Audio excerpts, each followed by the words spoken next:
Hello and welcome to Matchpoint, CCTV's new program coming to you every Friday that brings you sports news, action and features from all perspectives. I'm Famida Miller.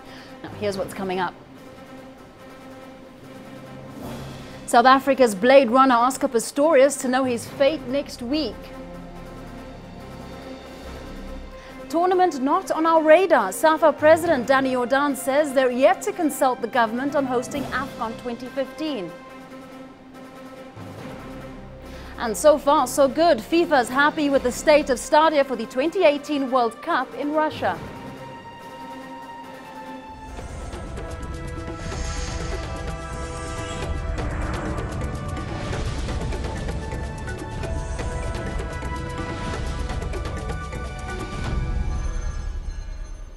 Now, we begin this week's show with the trial of Oscar Pistorius, and we now know that Pistorius will know his fate in 4 days' time. Both defense and prosecution wound up their closing arguments today, with Judge Thokozile Masipa expected to pass sentence on Tuesday next week. The prosecution, led by Gerrie Nel, have been pushing for a minimum 10-year sentence, although there's no legal limit on the length of the jail term. The athlete's defense team, led by defense lawyer Barry Roux, said that Pistorius is both broke and broken following the 7-month trial. Tuesday's sentencing is expected to bring to an end the trial of an athlete who's accused of murdering his girlfriend Reeva Steenkamp in February last year. Now, there is certainly factors that favour Oscar strongly not to go to prison. The main factor that favours him going to prison is purely the seriousness of the crime and the family that is left behind. Courts has to weigh those two up against one another. I will not be surprised if he is in prison for a period of time, and the same hand I will also not be surprised if he is not in prison. And I think there is a strong case to be made that the circumstances are such that there are better sentences for him under these circumstances than direct imprisonment. Now, for more, we're joined live from Johannesburg by CCTV's Dan Williams. He's been following the sentencing proceedings that have gone on throughout the week. Dan, realistically, what kind of sentence can we expect from Judge Masipa next week? Well, the only person who knows that right now is Judge Masipa herself, and there's just such a wide range of options available for her. Everything from 15 years in prison all the way to community service and a fine. And so, as I say, all will be revealed come Tuesday morning. Gerrie Nel, the lead prosecutor, he today said that the minimum sentence that society will be happy with is 10 years in prison. He's arguing very strongly for that. Whereas, as you would expect, the defence lawyer for Oscar Pistorius, Barry Roux, he's saying that putting Oscar Pistorius behind bars would serve no purpose at all. All will be revealed come Tuesday morning. Now, Dan, one of the possible options is a punishment of house arrest. Would that mean that Oscar Pistorius would then still continue his career as an athlete? Well, this is something that was actually raised by Gerrie Nel recently during sentencing, that putting Oscar Pistorius under house arrest would serve no purpose at all, that he'd be spending his time in a mansion, he'd be allowed to train for a portion of the day at the running track, he'd be able to train for the rest of the day at a purpose-built gym at his Uncle Arnold's mansion, as well as then resting up for, as I say, for the rest of the day. It was something that Gerrie Nel was keen to stress, that this would serve no purpose at all. And certainly through time he'd no doubt be able to apply and be able to potentially run at athletics meetings across the country. But as far as being able to compete internationally during house arrest conditions, according to legal experts, that would not be possible. So it would not be the free pass, if you like. And of course, one of the key questions is, does he want to? Does he want to return to athletics? Does he want to return to the track as well? That's yet to be decided, of course. Certainly the Paralympic movement, the committee, they've said that he's more than welcome to come back, but it's just whether that will be allowed to happen. And of course, if he is put under house arrest, there's still the small matter of some serious prison time that's still on the table. Now, Dan, as you'd mentioned earlier, the prosecution had said society wouldn't be happy with anything under a 10-year sentence. What has the public reaction been so far? I mean, this is a trial they've been following closely for 7 months. Well, this, I think, has been a topic, it's been a discussion point that has split the nation from day one. And I think that if anything, it's probably 70-30, if not more, in the anti-Pistorius camp. There's so many people that still have different theories as to what happened on that tragic evening. There's a lot of people that are angry with Judge Masipa. They feel that she perhaps got the verdicts wrong. Certainly, Gerrie Nel appeared still to be seething from that during proceedings today, and there are a number of people that feel that way. Of course, there are a number of people that are still believed in Oscar Pistorius from day one and feel that he still has a lot to offer and can still inspire others. But I think they're more in the smaller number. We just have to see where this will now play out going forward. I feel that the 24-hour news coverage, the pundit shows and everything else, it's turned the country into legal experts. Everyone has an opinion on this, and that's being fed through this monster of the media, it has to be said. And I feel that it's also it's caused South Africa to raise certain questions about itself. It's posed awkward questions in terms of privilege, in terms of the have-nots, and in terms of race as well. So as I say, it's polarized the country, and certainly over the course of the last 18 months, over the course of the last 6 months and 7 months of trial, that's only increased, if nothing else. All right, Dan, we'll leave it there. Thanks very much for that update. Dan Williams there, in fact, in Pretoria, ahead of sentencing next week of Oscar Pistorius. Now, Borussia Dortmund coach Jurgen Klopp on Thursday expressed a growing number of European clubs about African players being exposed to the risk of contracting Ebola while on international duty. Klopp questioned whether the Africa Cup of Nations scheduled to be held in Morocco from January 17th to February 8th should go ahead, while the president of French club Lyon said he had written to FIFA about games involving African countries at the center of the deadly epidemic.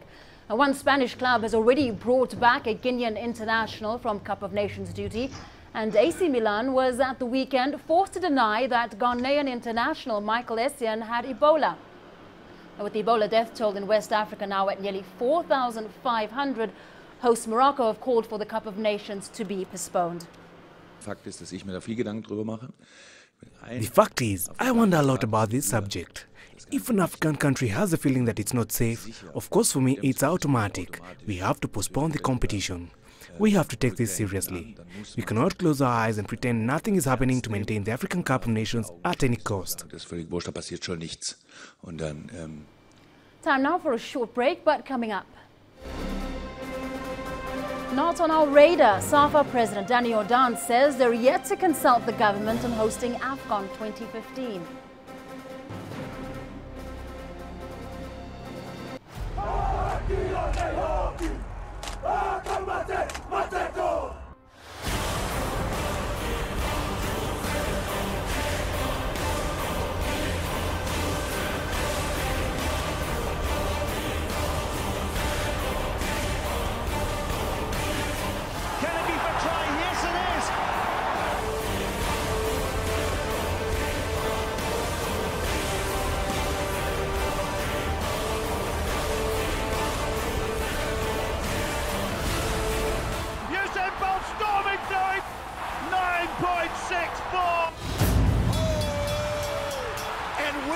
Get up!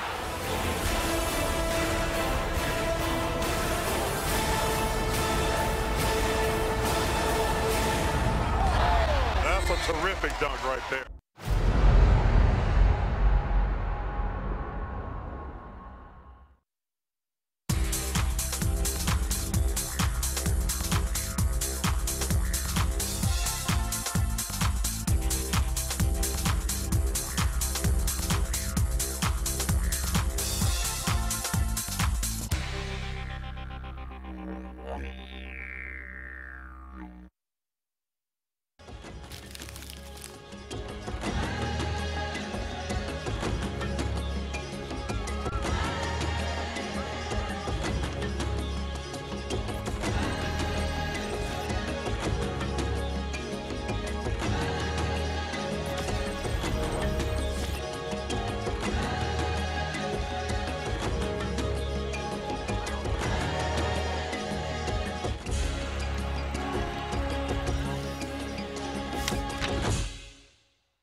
Follow the latest trends in global politics, economics, culture and sport, and how Africa fits into the global picture.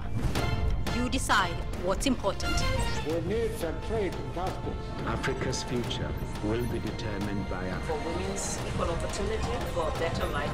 We have to change something, and it's not the outsiders. Talk Africa, a new voice for the world.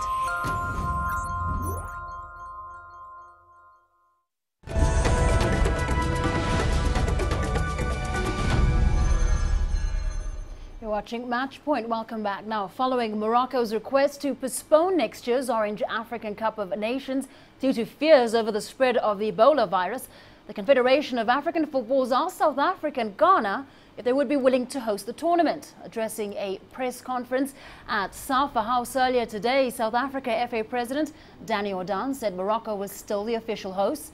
Now, Morocco's clarified that it still intends hosting, but it's asking for the tournament to either be postponed or instead host the 2017 edition, which as yet does not have a host nation. And CAF had indicated that they will engage Morocco on the 3rd of November to deal with this matter. So it's only on or after the 3rd of November that CAF's position would be clear. So there is no clear position as we speak today. The second matter is that arising out of that engagement, CAF will then decide what to do next. And there are two possibilities. One, that they agree with Morocco to the extension or the change of date, or they will look for other options. And South Africa is one of many countries. We are not the only country. CAF has not spoken the final word. We have not engaged in government with the government on this matter, and therefore we are not in a position to express a view on behalf of the association at this time. Tournament favourites Nigeria qualified for 11th consecutive semi-final berth at the Africa Women's Championships. The team finished top of Group A with a 100% record after a 2-0 win over host Namibia. Namibia, who enjoyed a massive home support thanks to a large turnout, needed a win to ensure they'd qualify. The team, however, couldn't deliver, with the Super Falcons too strong an opponent. Cote d'Ivoire and Zambia played to a 1-0 draw, allowing Cote d'Ivoire to qualify alongside Nigeria for the last four. This was Namibia's first appearance in the biennial competition, and the coach was impressed by the team's showing. When my president asked me, can we go for it, can we host? And then I was telling him, we are probably going to field 17-year-olds, 16-year-olds. We are not actually ready. 2016 might just be the ideal year, but nonetheless, we embrace the fact that we invited everyone. Our fans, I think they know that these girls have potential. As a coach, I am absolutely so proud. There's no way that I can say I'm disappointed. We played a great team, and I think they brought out the best in us. Now, to update us on the tournament in Windhoek, we're joined live on the line from the Namibian capital by Celestine Carone. Celestine, it's a disappointing exit for the hosts, but what are they taking from this competition? And considering they're out, will we see fans stop coming to the stadium? Well, for me, the disappointment here really just stems from the fact that whenever our country is hosting a tournament, they would love their team to go as far as possible. Remember now, the top three in this competition, those who finish top three will qualify for the Women's World Cup next year, the FIFA Women's World Cup. The country was hoping that maybe if their team got to the semi-finals, they would have a chance of qualifying. But then again, there was a lot of positive sentiment from the fans here. They're saying, look, this is a young team, and I think the future is very bright. That is what they were all saying. So it was a bit of a mixed feeling after they exited the competition. Now, whether or not they will keep coming for the other games, Famida, this is a competition where the local organizing committee has decided that fans will not pay to get into the matches. So definitely we will see some of these sports in these stadiums filled, because it is, Famida, free for everyone who wants to come and watch the matches, Famida. Well, definitely encouraging. But now give us an update on the other teams in contention from the Group B matches, which will be played on Saturday. Well, Group B now is just about 3 teams going for the second place. Now, Cameroon has already qualified from that group at 6 points after 2 games. And so the competition here really is between South Africa, Algeria, and Ghana. Now, South Africa and Ghana are two teams who really know what it means to always be in like the bridesmaid position, if I may use that term. These are teams that have finished second on a number of occasions in this competition, and they will be looking to win tomorrow. They must win their matches if they're to qualify for the semi-finals. Now, South Africa will play Algeria, and Algeria already have 3 points from their first game, while Cameroon will play Ghana. A match-win position for South Africa and Ghana. A draw for either of them will see them out, and Algeria will join Cameroon qualifying from that group. So it's going to be a very exciting matchup on Saturday for Media. And I think for many fans here, they will just be waiting to see who will join Nigeria and Cote d'Ivoire in that last four for Media. All right, Celestine, thanks so much for that update. Celestine Karanede on the line from Windhoek, the Namibian capital. Now, Cote d'Ivoire have been coming to terms with their shock defeat at home to the Democratic Republic of Congo in the Africa Cup qualifiers Wednesday. Team coach Hervé Renard and football fans alike went pains to explain the 4-3 loss in Abidjan, which left a major dent in the team's qualification hopes. The away side were out for revenge following a 2-1 loss to Cote d'Ivoire in the reverse fixture last weekend in Kinshasa. This time round, the visitors went into the break ahead by 3-1, but the home side returned stronger to level the scoreline at 3-3 before conceding a last-minute goal that stunned the fans. The results mean Cameroon are top of Group D with 10 points. Cote d'Ivoire and DR Congo are both on 6, with Sierra Leone bottom 5 points adrift. We had the opportunity to level the scoreline at 3-3, but we conceded a last-time goal. We have been defeated, but it's painful. What we need now is to work hard and form a good team, because the initial objective is the qualification. Our players are not motivated at all, except for Jovinho and Yaya Toure, who played very well. There are many players in the team. They should negotiate with Drogba. We need Didier Drogba. I am disappointed about the performance. They could have done much better. I am not happy about Kopa Barry, the goalkeeper. We need our former players. This is truly disappointing for the Elephants of Cote d'Ivoire, that everyone knows us as a great team. The game was disappointing. They disappointed the Ivorian people.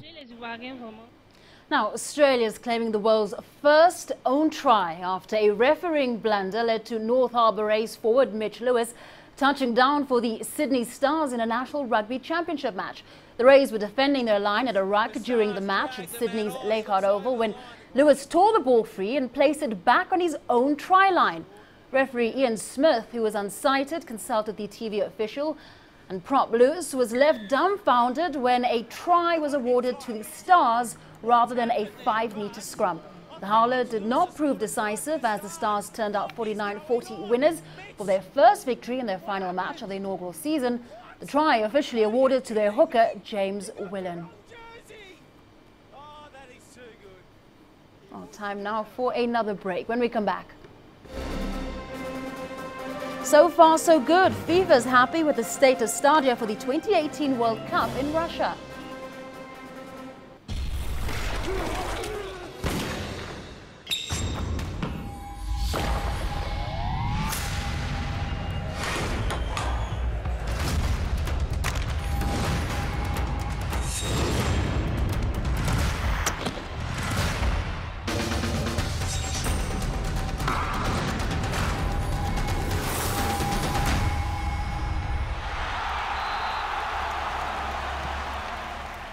Sports Scene, the heart and soul of sport.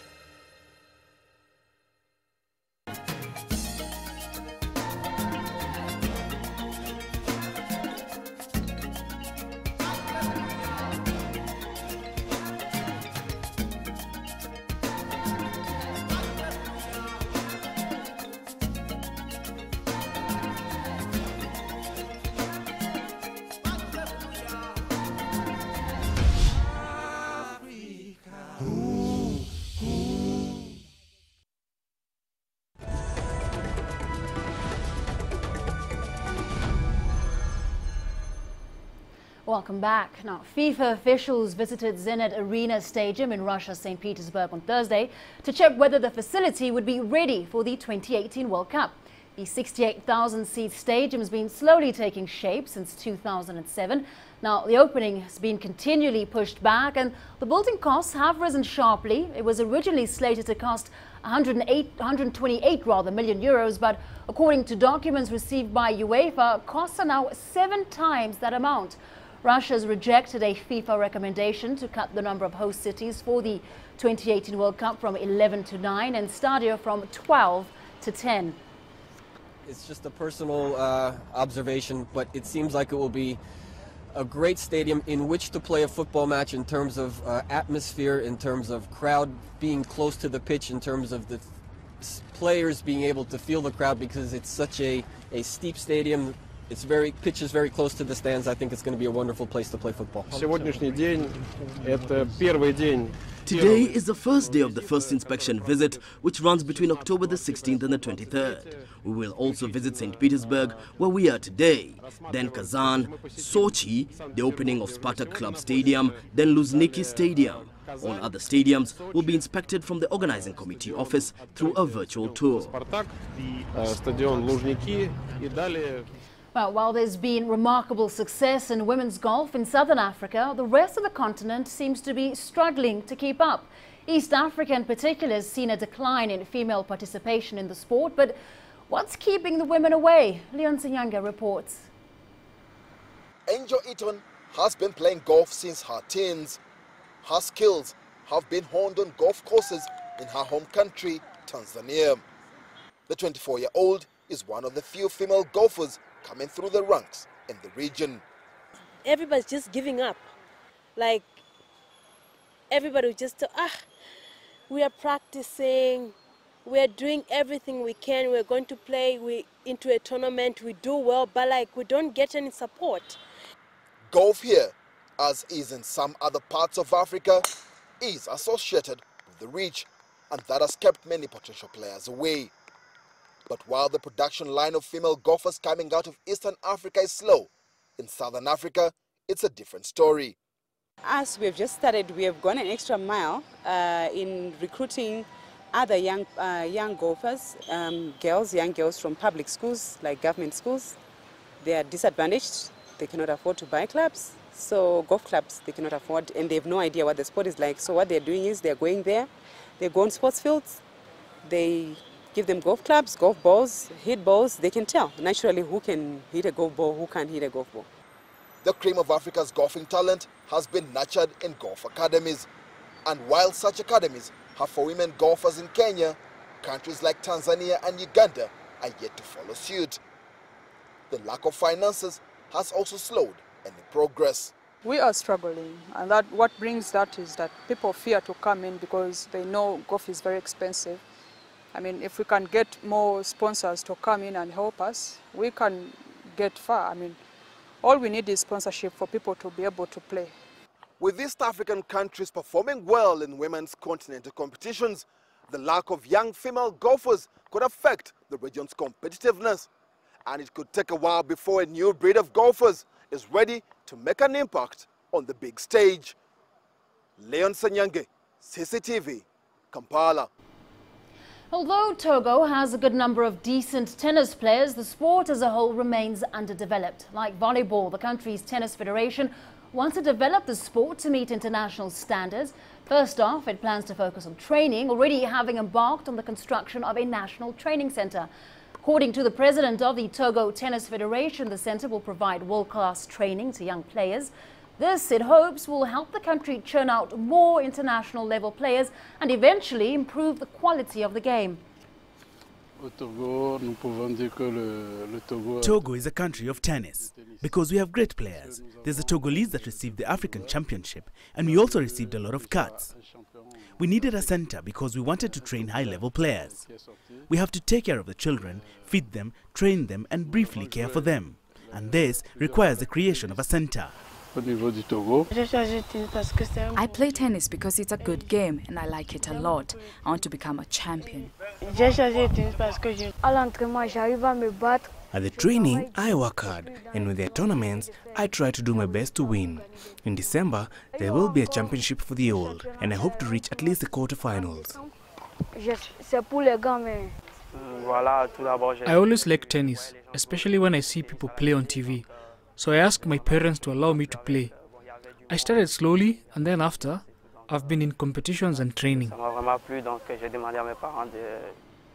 Spain's Jorge Lorenzo sets the pace on the first day of the Australian MotoGP despite crashing. Movistar Yamaha rider Lorenzo ended the day on top by 0.147 seconds from his compatriot Alex Espargaro despite the crash after losing the front end late in FP2. The morning's fastest Espargaro ended the day second overall courtesy of his FP1 best. Spain's Marc Marquez, who secured the 2014 title on Sunday at Motegi, came closest to Lorenzo in FP2, though he was behind Espargaro on combined times in third overall. Valentino Rossi closed the top 6.